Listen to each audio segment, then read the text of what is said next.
name is Gisela Karita, and this is my persuasive speech project for class public speaking and academic presentation class D.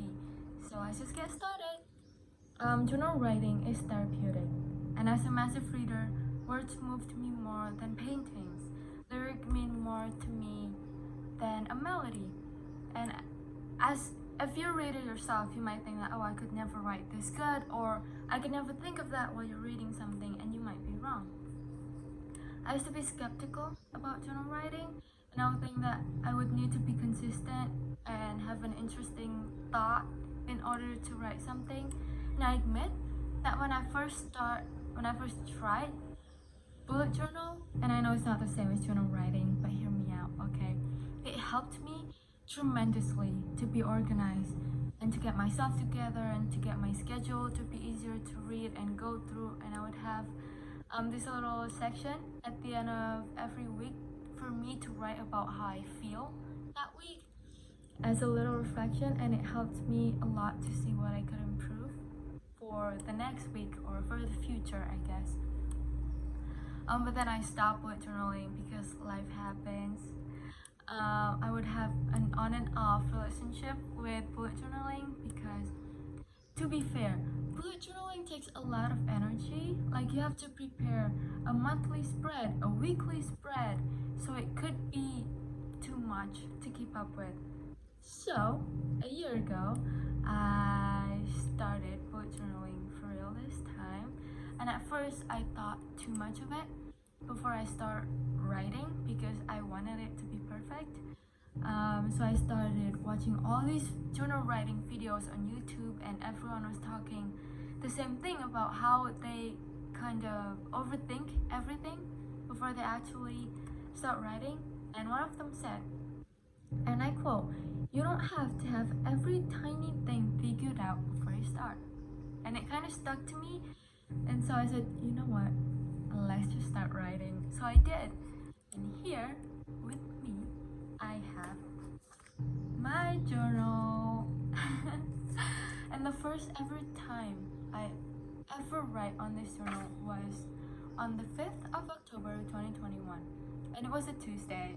At first I used this journal as like a reflection as to what happened that day, or maybe something interesting happened that day, so kind of like a little diary, but like not a diary. It's a journal, not a diary.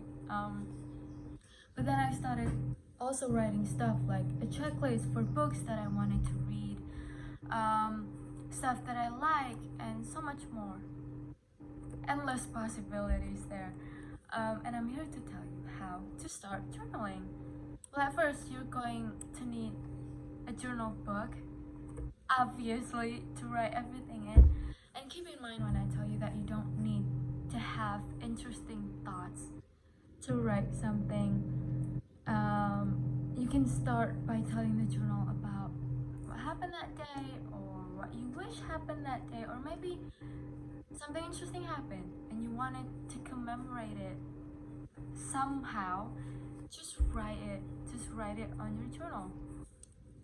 And if you are stuck, like you don't know what to write that day, there are a lot of journal prompts everywhere on the internet that you can use. For example, like gratitude journal prompts, self-love journal prompts, nighttime journal prompts, and just so much more.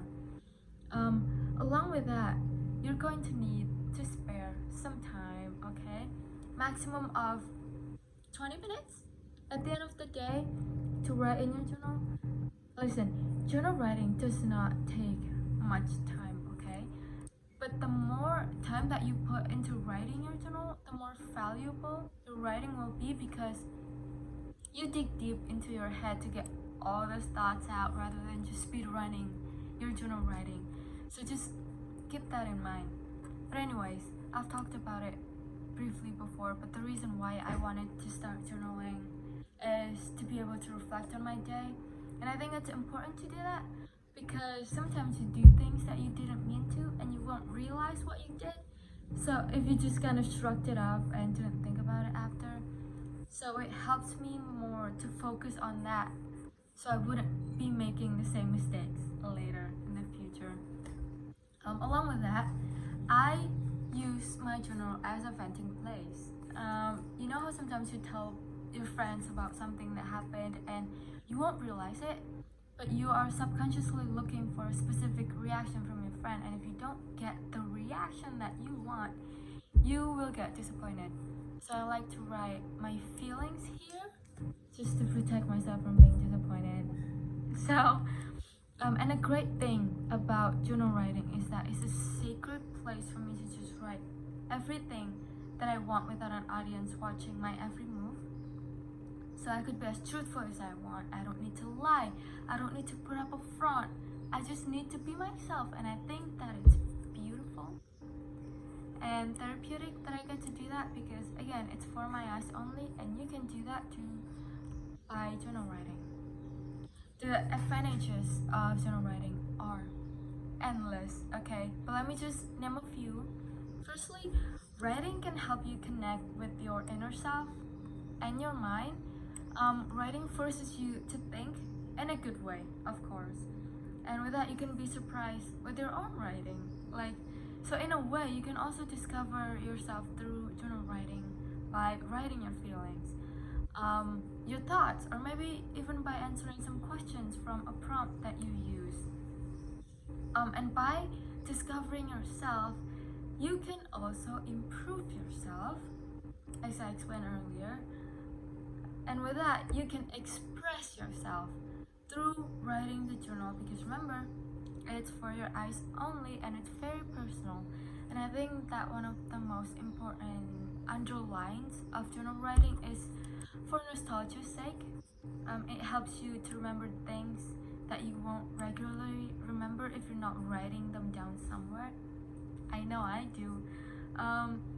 Sometimes you need to remember very specific thing that happened, and with this, you can just scroll through your book, your journal book, to find what happened. And sometimes I would just swipe through the pages and reminisce about some memories. And again, I think that what makes journal writing so therapeutic and beautiful. One thing that I do is that I don't force myself to write every day, because then it would make journal writing feels more like a task instead of a relaxing and therapeutic activity to do, and I don't want that. And that's how I stay consistent with writing in a journal, because I write when I want to, not because I have to. So it makes me desire to write in it often because it genuinely relaxes me. Plus, I like to decorate it with stickers and Polaroid pictures and things like that. So it's another motivation for me to fill in my journal. Lastly, I would like to stress again that you don't need to have every tiny thing figured out before you start. Trust me, okay? Because then you would always look for a reason to not start writing right now, seeing as you subconsciously convince yourself that you're not ready. And trust me, you're ready. You'll learn some things along the way, but we all have to start somewhere, and it's better to be earlier than later. So that's it from me. Thank you so much for listening. Goodbye.